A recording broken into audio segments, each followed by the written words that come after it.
Hello guys, today I'm going to show you a few tips to do if you cannot find your Bluetooth accessory on the Samsung Galaxy Tab A9 Plus. So if you have a problem with the Bluetooth device, at the start always check your Bluetooth connection and try to restart it. So switch it off and switch it on again. You can also try to restart your tablet. It's obvious, I know, but sometimes it really works, so just try it. At the start you have to be sure that your Bluetooth accessory has activated pair mode, and how to activate it you will find in the manual to your device or maybe on your YouTube channel, so just check it and be sure that your Bluetooth accessory shall be visible for your tablet.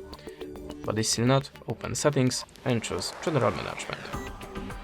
Select the reset, choose the network settings and tap on the resting settings button and tap on this button again. After that, look again for your device on the Bluetooth list.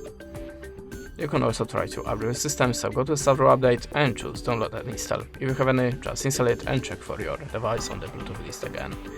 And this is the way how you can do it. Thanks for watching, leave us a like or a comment and good luck with your Bluetooth device. Goodbye.